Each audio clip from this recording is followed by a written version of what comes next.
Mari kita beri pujian penyemangat buat Tuhan kita lebih semangat lagi. Let's go.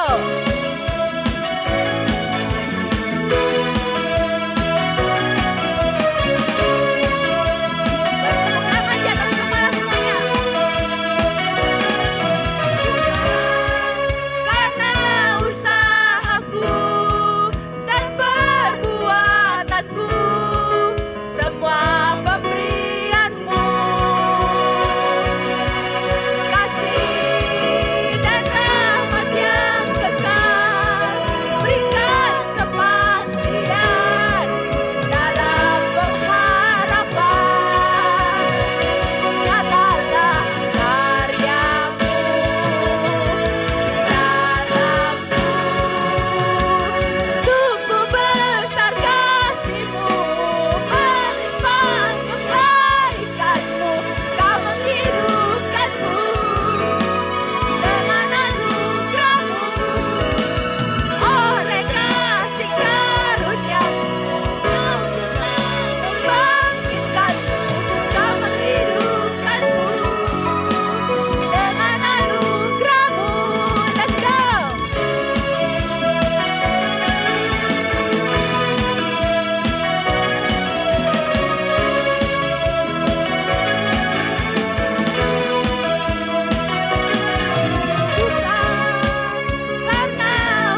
kekuatan di jiwaku,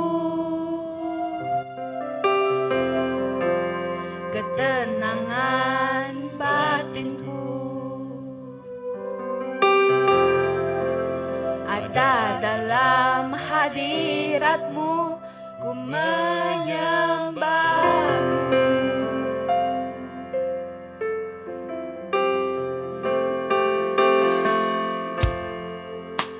Tersungkurku di kaki-Mu, rasakan hadirat-Mu. Takkan ku melepaskan-Mu, Kau cahaya bagiku. Mengiring-Mu seumur hidupku, masuk dalam rencana-Mu Bapa. Pikiranku, kehendakku, ku serahkan padamu. Harapanku hanya di dalam-Mu, ku kan teguh bersama-Mu Tuhan. Jadikan ku bencana-Mu untuk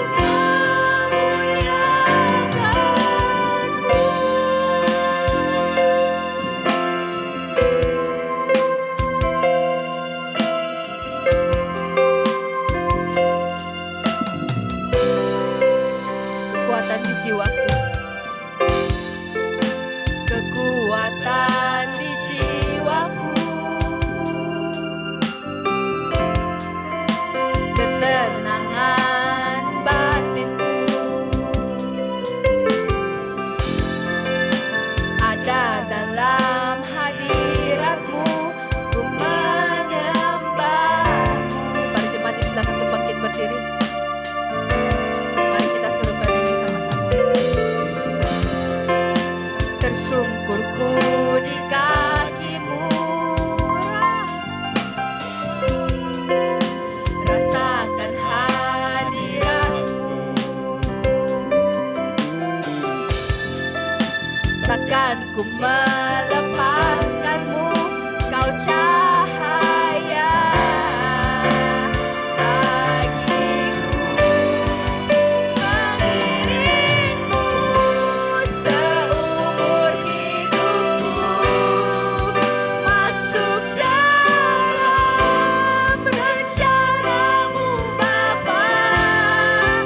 Pikiranku, kehendakku, ku serahkan padamu. Harapanku hanya di dalam-Mu, ku kan teguh bersama-Mu Tuhan. Jadikan ku bencana-Mu untuk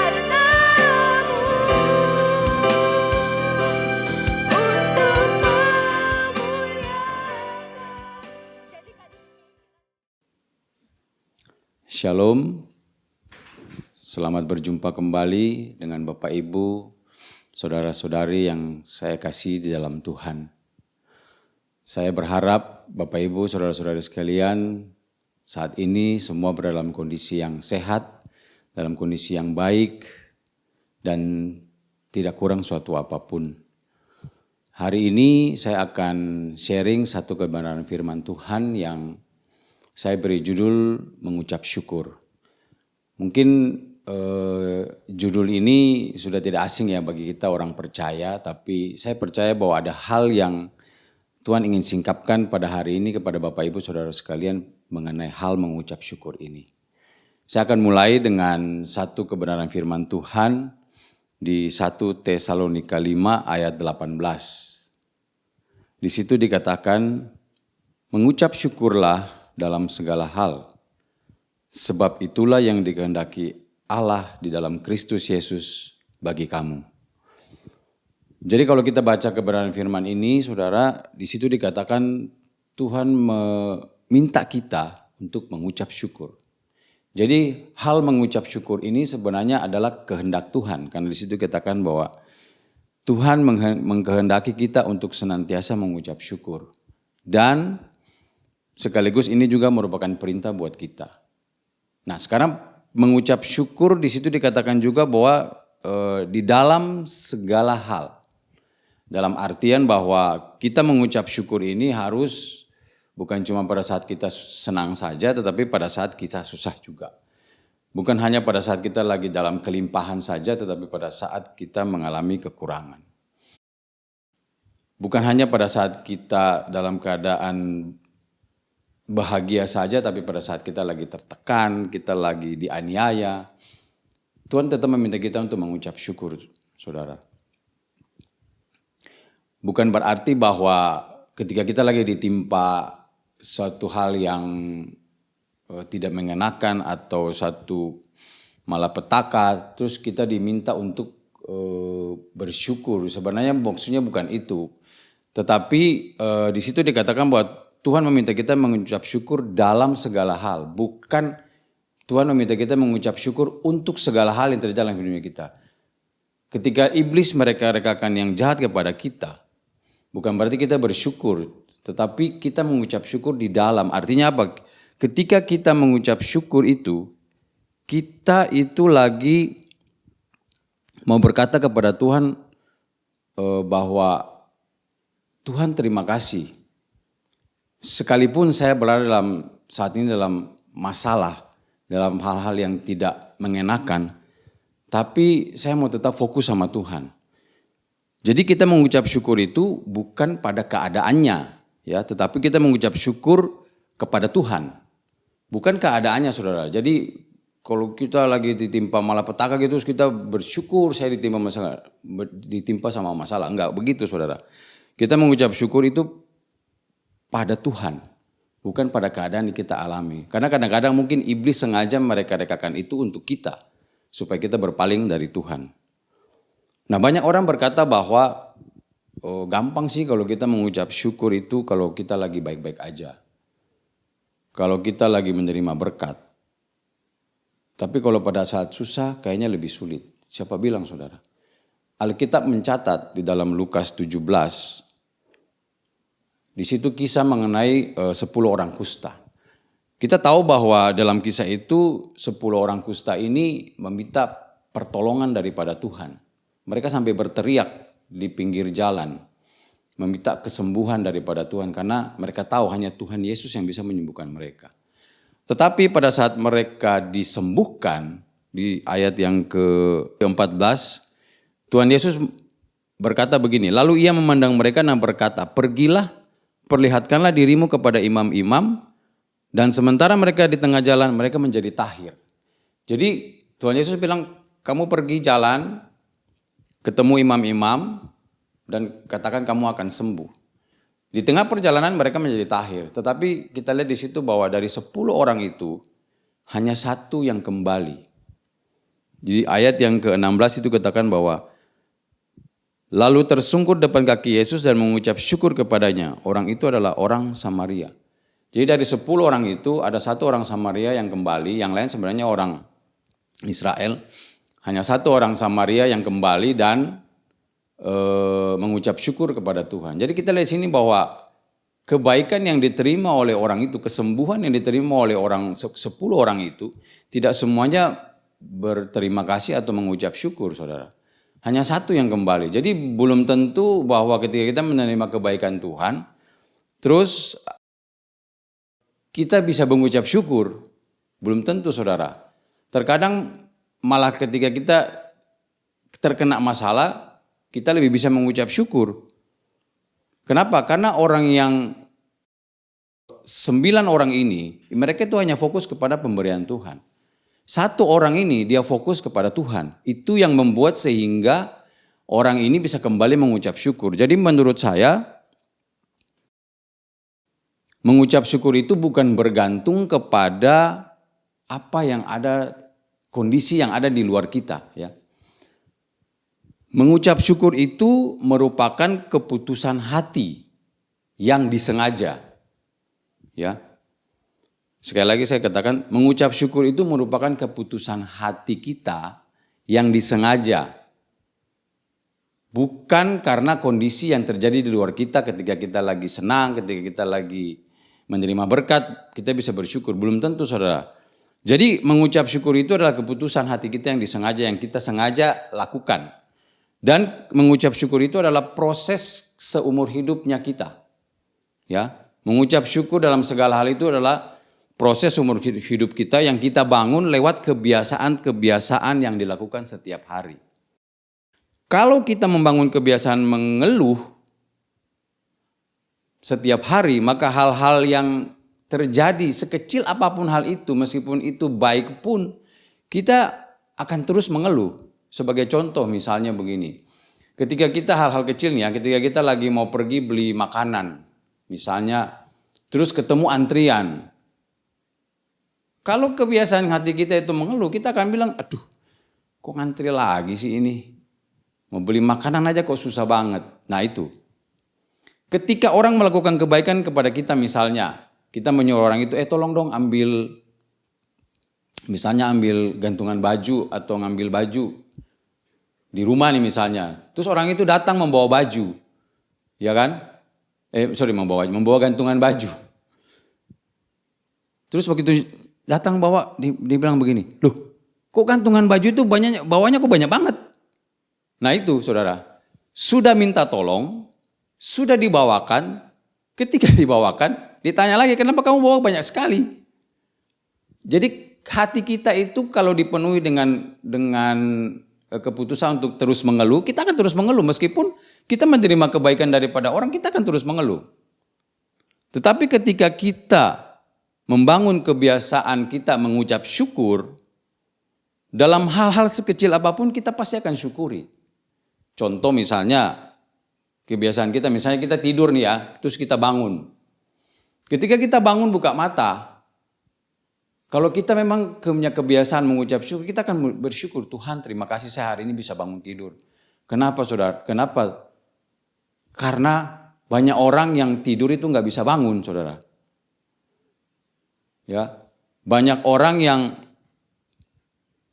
mau bangun nggak bisa, kenapa ya? Mungkin karena dia lagi kecelakaan, koma misalnya, nggak bisa bangun kan? Tidur terus dia. Mungkin ada yang sakit, nggak bisa bangun. Ya, pada saat kita bangun, kita turun dari tempat tidur, berjalan, kita mengucap syukur, Tuhan terima kasih saya masih bisa bangun, berdiri, berjalan. Kenapa saudara? Karena ada banyak orang yang kalau mau bangun dari tempat tidur pun perlu dipapah.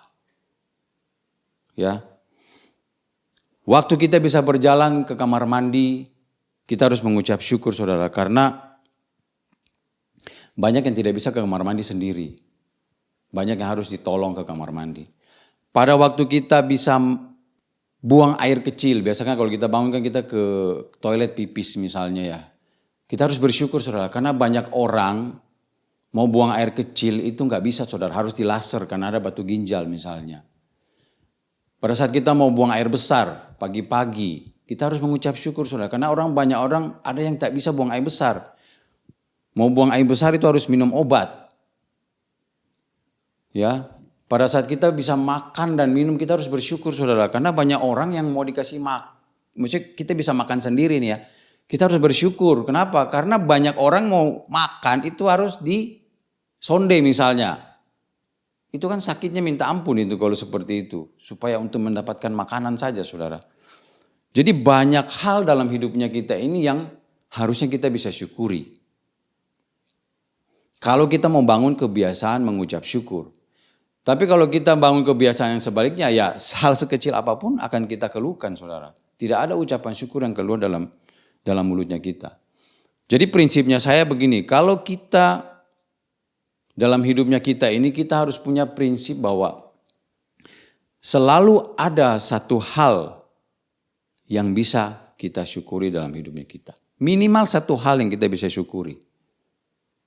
Itu penting saudara. Kebiasaan itu kita bangun. Karena kita manusia ini pada dasarnya itu secara natural itu punya kebiasaan untuk mengeluh sebenarnya. Kenapa? Saya cerita nih ya, asalnya kenapa seperti itu. Kita condong untuk mengeluh dan komplain. Karena begini, manusia sejak zaman Adam dan Hawa itu ya, mereka itu kan waktu di kondisi Taman Eden itu artinya tempat di mana hadirat Tuhan berada juga itu. Jadi tempat di mana yang menurut saya itu boleh dikatakan bukan hanya sempurna, tetapi lebih daripada sempurna.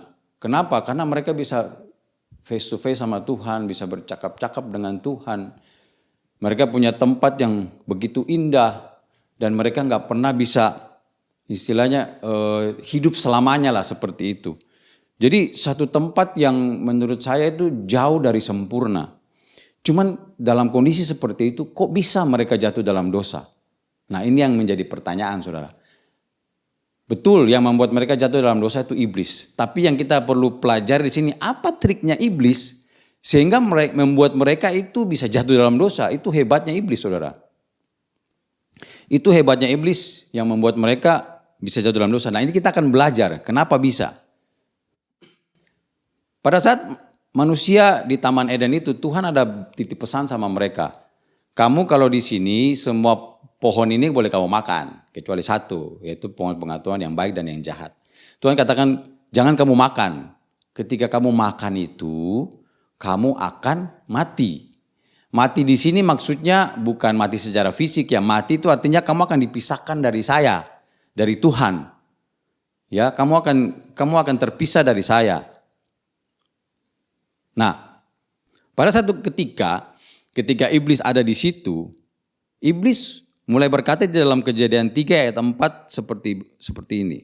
Ular itu berkata kepada perempuan itu, sekali-kali kamu tidak akan mati. Jadi kan sebelumnya dia bertanya sama perempuan ini, sama Hawa.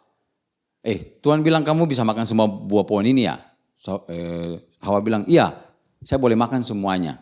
Tapi ada satu yang saya tidak boleh makan, dia bilang begitu. Karena kalau saya makan saya mati. Nah iblis bilang begini, sekali-kali kamu tidak akan mati. Jadi ini adalah kebohongan pertama yang tercatat di dunia, di Alkitab. Ya, kebohongan yang paling pertama bahwa dia berkata sekali-kali kamu tidak akan mati. Nah di ayat kelima di situ dikatakan, dia lanjut lagi nih. Tetapi Allah mengetahui bahwa pada waktu kamu mau makannya, matamu akan terbuka dan kamu akan menjadi seperti Allah dan tahu tentang yang baik dan yang jahat. Di ayat ini konteksnya dia mulai memberikan atau menghembuskan isu-isu bahwa sebenarnya kalau kamu makan itu kamu gak akan mati loh. Tapi kamu malah akan terbuka. Di situ dikatakan kan, matamu akan terbuka dan kamu akan menjadi seperti Allah dan tahu mana yang baik dan mana yang jahat. Ya, dia mulai menebar isu bahwa kondisimu sekarang ini sebenarnya tuh tidak bagus-bagus amat lah begitu ya. Padahal mereka ini hidup ini jauh daripada sempurna saudara. Kalau saya boleh katakan. Tapi iblis bilang enggak begitu. Kondisimu sekarang sebenarnya biasa-biasa aja. Malah sebenarnya kurang. Ketika kamu makan buah itu, kamu akan mendapatkan satu dimensi baru. Di mana kamu bisa tahu mana yang baik dan mana yang jahat saudara. Ya, jadi dia mulai mengatakan bahwa kondisi ini tidak cukup saat ini. Tidak cukup. Dan akhirnya manusia itu mulai berpikir, oh iya benar juga ya. Mungkin Tuhan bilang saya jangan makan ini supaya saya tidak bisa tahu gitu loh. Apa yang ada yang di luar daripada yang ada saat ini seperti itu. Jadi hal yang merasa tidak cukup ini itu dihembuskan oleh iblis kepada manusia. Dan akhirnya ketika manusia itu merasa tidak cukup, artinya dia tidak bisa mengucap syukur. Pada saat dia tidak bisa mengucap syukur itulah iblis mulai masuk mempengaruhi perempuan itu dan akhirnya dia makan buah itu dan diberikan kepada suaminya. Dan seketika itu juga dosa masuk ke dalam dunia. Jadi penyebab dosa masuk ke dalam dunia sebenarnya adalah apa? Karena kita tidak bisa mengucap syukur. Manusia tidak tahu mengucap syukur. Dan memang itu naturalnya sudah dari dulu seperti itu. Kenapa? Karena ada iblis yang terus mengembuskan kebohongan demi kebohongan. Seperti itu saudara. Nah, kita akan belajar lagi apa yang akan terjadi ketika kita mengucap syukur. Ya. Apa yang akan terjadi ketika kita mengucap syukur? Kita akan lihat di dalam Mazmur 100 ayat 4. Di situ dikatakan begini. Masuklah melalui pintu gerbangnya dengan nyanyian syukur ke dalam pelatarannya dengan puji-pujian. Bersyukurlah kepadanya dan pujilah namanya. Saudara, di dalam firman Tuhan ini dikatakan bahwa ketika kita mengucap syukur, kita lagi membuka pintu gerbang untuk masuk ke dalam pelataran Tuhan. Dalam artian kita lagi membuka pintu gerbang untuk masuk ke dalam hadirat Tuhan. Jadi ucapan syukur itu seperti kita pegang kunci atau pegang password. Kalau misalnya pintu-pintu sekarang kan pakai password, sudah nggak pakai kunci dia, pakai tombol, akhirnya terbuka ya kan seperti itu. Jadi ucapan syukur itu kita memegang kunci untuk masuk ke hadirat Tuhan. Zaman dulu di perjanjian lama ketika orang mau masuk ke dalam hadirat Tuhan itu dia akan bawa korban persembahan supaya Tuhan bisa turun. Ya, jadi lewat prosesi-prosesi ketika mereka mempersembahkan korban syukur, Tuhan turun di situ. Ya, ketika mereka dalam masalah, mereka mempersembahkan korban syukur, nah akhirnya Tuhan turun untuk membantu mereka. Tuhan hadir. Jadi pada zaman dulu Tuhan hadir dalam kondisi-kondisi tertentu. Pada saat mereka mengorbankan dan itu harus ada tabut perjanjian Allah, ada kemah suci yang harus di mana tempat Tuhan turun untuk bertahta. Kita harus bersyukur kondisi saat ini di zaman di mana kita sudah mengenal Tuhan Yesus. Saat ini ketika kita mengenal Tuhan Yesus, kita akan otomatis switching masuk ke dalam hadirat Tuhan. Sekarang tergantung kitanya, kita mau atau tidak. Nah, itu kuncinya itu adalah ucapan syukur. Jadi pada saat kita memiliki ucapan syukur, kita tuh punya kunci untuk masuk ke dalam hadirat Tuhan. Jadi contoh misalnya begini, ketika kita lagi dalam masalah ya, dan dalam masalah itu kita mengucap syukur. Itu artinya kita lagi memegang kunci untuk men-switch kondisi kita dari saat ini kita ada di dalam masalah, kemudian ketika kita mengucap syukur kita masuk ke dalam dimensi yang lain, yaitu dimensi di mana Tuhan ada di situ. Ya. Mungkin secara masalah kita tetap ada masalah, tapi kita sudah dipindah masuk ke dalam satu dimensi di mana kita berada dalam dimensi di mana Tuhan itu, kita tahu Tuhan ada di situ. Ya. Nah, ini kondisi seperti ini yang Tuhan yang iblis berusaha untuk mencegah kita untuk pindah ke dalam dimensi ini atau di dalam hadirat Tuhan. Kenapa? Karena ketika kita pindah ke dalam dimensinya Tuhan, kita akan berfokus sama Tuhan.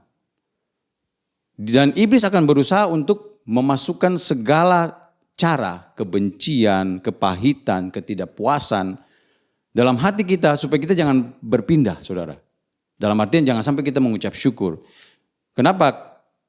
Karena kalau kita mengucap syukur kita akan pindah, saudara. Pada saat kita tidak mengucap syukur, kita tetap di situ, kita akan fokus terus sama iblis, kita akan fokus terus sama masalah kita dan tidak berfokus kepada Tuhan. Saudara pernah merasakan enggak ketika kita mengucap syukur ya? Saya sering itu, saudara. Kalau kita ketika saya mengucap syukur ya, memang betul masalah berat ada di luar sana terjadi. Tapi ketika saya mengucap syukur, itu bisa tiba-tiba damai sejahtera Tuhan itu turun. Tiba-tiba hati saya bisa bersuka cita. Masalah tetap ada di luar, tapi saya tetap bisa bersuka cita. Saya ada damai sejahtera. Tiba-tiba ada kekuatan baru yang saya dapat daripada Tuhan. Tiba-tiba hati saya tenang. Pikiran saya tiba-tiba jernih. Dan dari situ saya pelan-pelan mulai, oh ya kayaknya ada jalan keluar di sini. Nah itu seperti itu saudara. Itulah kekuatan ketika kita mengucap syukur. Kita akan pindah dimensi, kita akan berpaling dari iblis menuju ke Tuhan. Dan pada saat itu kita akan berfokus sama Tuhan untuk bersama-sama berjalan bersama Tuhan melewati kita punya problem, masalah yang kita hadapi. Dan itu yang betul-betul iblis tidak suka, saudara. Ya, karena di dalam ucapan syukur itu Tuhan hadir dan kita bisa merasakan hadiratnya yang luar biasa. Yang kedua, ucapan syukur itu membuat iman kita diteguhkan. Dalam Kejadian 22 ayat 5, di situ dikatakan begini. Ini kisah mengenai Kejadian 22 itu kisah mengenai iman Abraham itu diuji. Jadi dia disuruh sama Tuhan untuk mempersembahkan Ishak anaknya sebagai korban persembahan. Ya, dia disuruh pergi ke Gunung Moria mempersembahkan Ishak sebagai anaknya, yang merupakan anaknya sebagai korban bakaran untuk Tuhan. Nah, pada saat dia berada di kaki gunung sebelum naik, dia menitipkan pesan kepada bujangnya, kedua bujangnya. Dia bilang begini, saudara, di ayat yang kelima.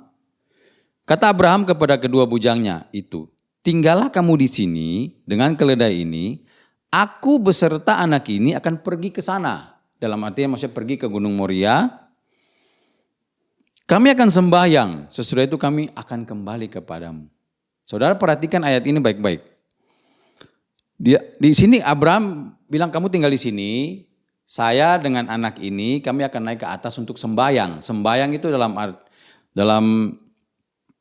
bahasa terjemahannya, bahasa Inggrisnya dikatakan worship with thanksgiving. Jadi mengucap syukur. Sebenarnya itu, dia membawa korban bakaran atau korban syukur. Kami mau pergi membawa korban syukur kepada Tuhan. Dan, perhatikan baik-baik. Dan sesudah itu kami akan kembali. Dia tidak bilang saya akan kembali. Tapi dia punya iman yang teguh, dia bilang saya akan kembali. Dalam artian begini, mau di atas sana nanti terjadi apapun, saya dan anak saya akan kembali ke sini, saudara. Saudara bisa perhatikan ini imannya Abraham. Ini orang yang tahu mengucap syukur, yang selalu percaya sama Tuhan, selalu membawa korban syukur kepada Tuhan. Dan dia tahu bahwa Tuhan pasti akan melakukan sesuatu di atas sana dan kami pasti akan kembali. Dia tidak pernah bilang bahwa saya akan kembali sendiri, saudara. Saudara perhatikan di situ, dia bilang kami akan kembali.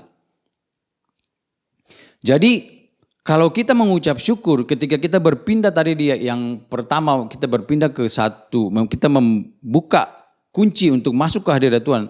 Di dalam hadirat Tuhan itu kan ada ketenangan, keteduhan yang kita rasakan di situ. Dan itu membuat iman kita itu semakin diteguhkan. Kadang-kadang memang dalam pergumulan itu kan kita down kan. Dan ada proses yang Tuhan lakukan dengan rentang waktu yang kita sendiri tidak tahu. Tapi satu hal yang kita percaya bahwa Tuhan pasti akan memberikan hal yang baik kepada kita di depannya. Itu yang kita tahu. Tapi kapannya kita tidak tahu. Makanya kita perlu mengucap syukur supaya apa? Iman kita semakin diteguhkan, saudara. Kenapa? Karena perjalanan kita ini, itu kita butuh endurance yang tinggi. Ya, kita perlu elastisitas yang tinggi. Karena kalau tidak, kita akan bisa undur, saudara. Makanya mengucap syukur itu membuat iman kita akan semakin terus diteguhkan sama Tuhan. Terus diteguhkan sama Tuhan dan akhirnya membuat kita semakin hari semakin kuat di dalam Tuhan. Ya, jadi poin kedua adalah ucapan syukur itu membuat iman kita semakin diteguhkan. Nah, di poin ketiga, ucapan syukur itu setelah sudah merupakan kunci untuk switching kita masuk ke dalam hadirat Tuhan. Di situ kita menemukan kedamaian, keteduhan, ya, kejernihan hati. Yang ketiga, ketika kita sudah bisa yang kedua, ketika kita sudah bisa meneguhkan hati kita, meneguhkan iman kita, menjaga hati kita untuk terus fokus sama Tuhan. Yang ketiga itu, ucapan syukur itu pada akhirnya akan membuat Tuhan itu bertindak atas apa yang kita alami, saudara. Nah, di sini saya akan coba lihat kisah di dalam 2 Tawarit 20. 2 Di situ dikatakan, di situ cerita mengenai Israel yang pada waktu itu dalam pemerintahan Raja Yosafat. Dan kondisi saat itu mereka lagi mau diserbu sama namanya Bani Moab dan Bani Amon. Jadi di ayat yang pertama itu di situ dikatakan, setelah itu Bani Moab dan Bani Amon datang berperang melawan Yosafat bersama-sama sepasukan orang Meunium.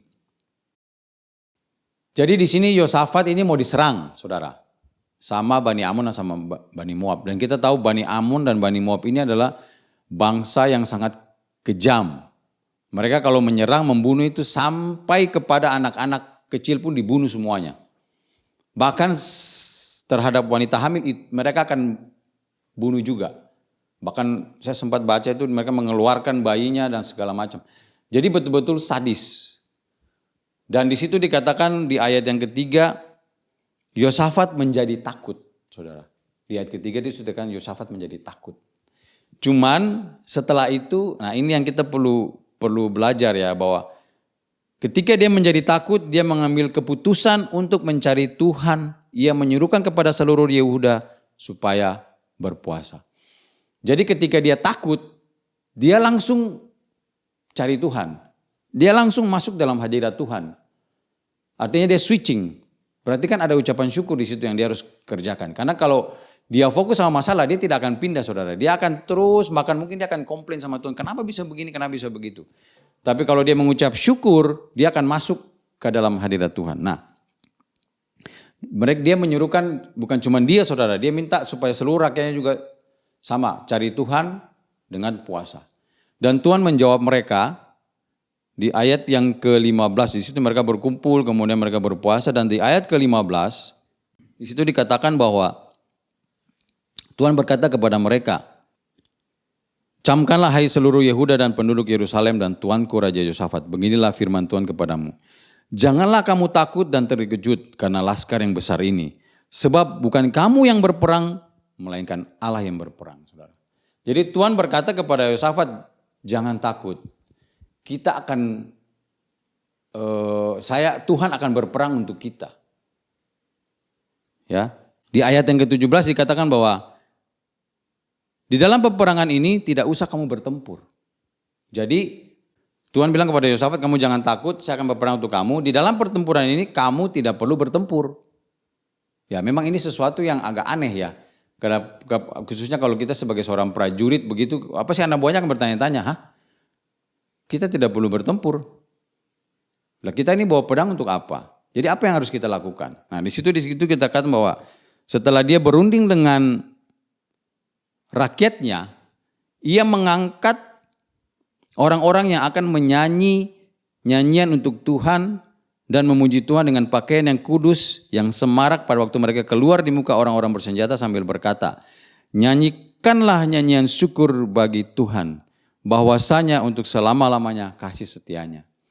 Jadi Yosafat setelah berunding dengan rakyatnya, dia akhirnya memutuskan bahwa Tuhan akan berperang bagi kita, yang kita perlu lakukan adalah bernyanyi, menaikkan pujian ucapan syukur kepada Tuhan. Pasti akan jadi pertanyaan buat para prajuritnya, gak salah, kita cuma bernyanyi, pakai pakaian yang bagus, gak bawa pedang, seperti itu. Tapi kalau kita lihat kisah ini, singkat cerita kisah ini lebih lanjut ya saudara, di situ Tuhan berkata, Tuhan akhirnya berperang saudara. Di ayat yang ke-22, ketika mereka mulai bersorak-sorai dan menyanyikan nyanyian pujian, dibuat Tuhanlah penghadangan terhadap Bani Amon dan Bani Moab dan orang-orang dari pegunungan Seir yang hendak menyerang Yehuda, sehingga mereka terpukul kalah. Lalu Bani Amon dan Bani Moab berdiri menentang penduduk pegunungan Seir, hendak menumpas dan memusnahkan mereka. Segera sesudah mereka membinasakan penduduk Seir, mereka saling bunuh-membunuh. Jadi Tuhan membuat Bani Amon dan Bani Moab ini setelah membunuh penduduk pegunungan Seir, mereka akhirnya saling bunuh sendiri, saudara. Dan di ayat ke-24 ketika bangsa Israel datang melihat, mereka hanya menyaksikan begitu banyak hamparan mayat-mayat yang bergelimpangan yang merupakan Bani Amon dan Bani Moab. Saudara, kalau kita melihat kisah ini, Tuhan bertindak bagi kita, kadang-kadang saudara pernah merasakan gak seperti ini ketika kita mengalami pergumulan ya. Kita sudah pikir ya bagaimana ya. Kita bersyukur sama Tuhan, cuman ketika kita melangkah begitu kita, Tuhan ini bagaimana ya caranya untuk bisa diselesaikan ya. Kita sudah berpikir, waduh ini masalahnya rumit sekali Tuhan. Kayaknya enggak segampang itu kita bisa. Kita percaya saudara, sambil menanti itu kita pasti akan punya pertanyaan-pertanyaan dalam hati seperti itu. Tapi pernah saudara ada enggak kejadian seperti ini? Tiba-tiba itu masalah dalam hitungan detik tiba-tiba seperti membalikkan telapak tangan, langsung selesai saudara. Saya sering kali mendapat kejadian-kejadian seperti itu. Sampai kadang-kadang saya berpikir, Tuhan terima kasih ya.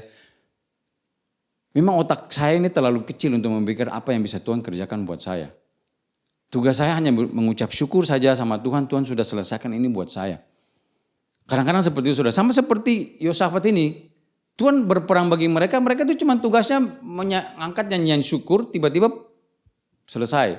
Saya tidak berkata bahwa seluruh kita punya masalah akan diselesaikan seperti itu ya.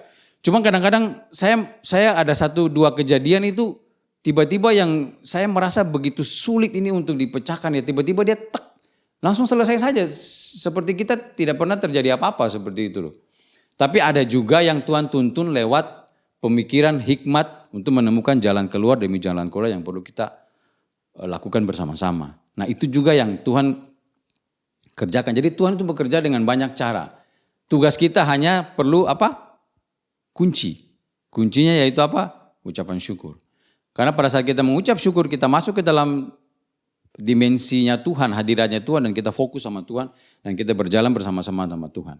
Kita menjaga iman kita, menjaga hati kita, karena Amsal berkata bahwa hati itu kan dari hati kita terpancar kehidupan. Jadi kita perlu jaga supaya hati kita jangan tawar kembali, karena perjalanan kita itu masih panjang mengikut Tuhan itu pada saat kita mengalami pergumulan. Panjang saudara. Dan kita tidak tahu kapan. Mungkin ada yang lebih pendek dari kita perkirakan, bahkan ada juga yang lebih panjang dari kita perkirakan. Seperti itu. Jadi luar biasa Tuhannya kita ini. Yang kita perlu pegang adalah satu, kita mengucap syukur untuk kita masuk ke dalam hadirat Tuhan. Supaya iman kita semakin terus diteguhkan sama Tuhan dalam proses itu. Dan yang ketiga, menanti ketika kapan Tuhan akan bertindak untuk kita. Nah saya akan tutup dengan satu ayat di Mazmur 40 ayat 4. Ia memberikan nyanyian baru dalam mulutku untuk memuji Allah. Banyak orang akan melihatnya dan menjadi takut, lalu percaya kepada Tuhan. Saudara, ucapan syukur yang kita naikkan kepada Tuhan, itu bukan saja membawa kita keluar daripada keberadaan kita untuk menemukan damai sejahtera dalam hati kita, untuk menemukan sukacita dalam hati kita ketika kita menghadapi pergumulan, atau menemukan kekuatan yang baru, hati yang menjadi lebih teduh, pikiran yang lebih jernih sehingga kita bisa menemukan jalan keluarnya.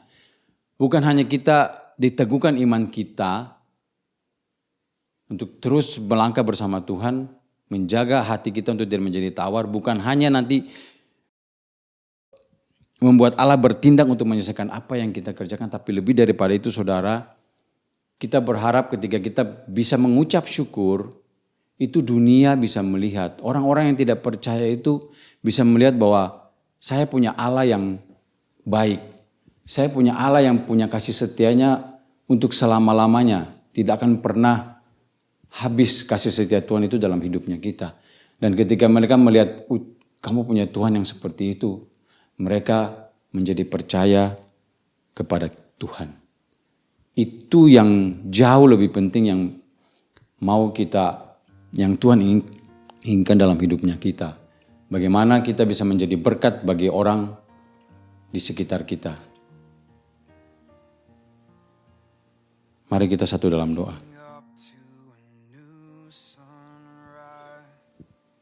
Bapa, kami bersyukur Tuhan untuk pagi hari ini Tuhan.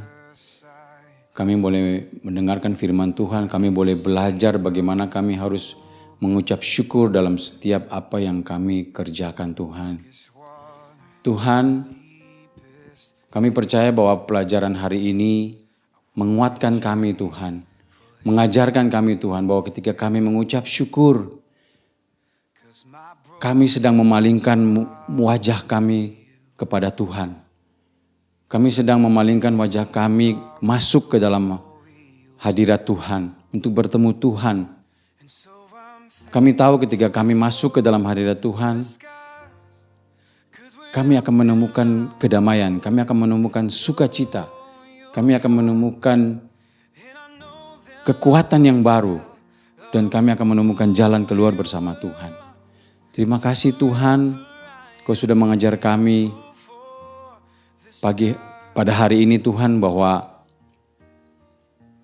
kami perlu bersyukur setiap hari dalam hidup kami. Kami tahu bahwa iblis tidak suka kami untuk mengucap syukur kepada Tuhan, karena itu akan membuat kami memalingkan muka dari Dia dan datang sama Tuhan. Hari ini Tuhan, kalau ada yang datang dengan pergumulan yang berat, biar kiranya firman ini bisa menguatkan Bapak Ibu saudara-saudari sekalian, mengajarkan kebenaran kepada Bapak Ibu saudara-saudari sekalian, sehingga Bapak Ibu boleh dikuatkan, Bapak Ibu boleh masuk ke dalam hadirat Tuhan, mengucap syukur senantiasa, sehingga bisa menemukan jalan keluar demi jalan keluar. Tuhan beri hikmat yang lebih kepada Bapak Ibu sekalian, sehingga kuat untuk berjalan bersama Tuhan, menjaga hati, sehingga menunggu waktu kapan Tuhan akan bertindak dalam hidupnya kami. Terima kasih Tuhan Yesus, materaikan firman ini Tuhan, biar bukan hanya sampai di sini saja Tuhan kami mendengar firman ini Tuhan, tetapi biar firman ini boleh merema dalam hati kami Tuhan, sehingga boleh menjadi pegangan bagi kami untuk menjalani hari kami lepas hari. Terima kasih Bapa di surga, kami menerima berkat daripada Tuhan. Mari arahkan hati kepada Tuhan. Tuhan memberkati engkau dan melindungi engkau. Tuhan menyinari engkau dengan wajah-Nya dan memberikan kau kasih karunia. Tuhan menghadapkan wajah-Nya kepadamu dan memberikan kau damai sejahtera. Terimalah berkat yang daripada Allah Bapa, kasih setia daripada Tuhan Yesus, dan persekutuan dengan Roh Kudus kiranya menyertai kita mulai dari hari ini sampai dengan Maranatha Tuhan Yesus kedua kalinya. Sekali percaya Yesus, tetap percaya Yesus. Di dalam nama Tuhan Yesus, mari semua yang sudah menerima berkat Tuhan sama-sama katakan, amin. Tuhan Yesus memberkati.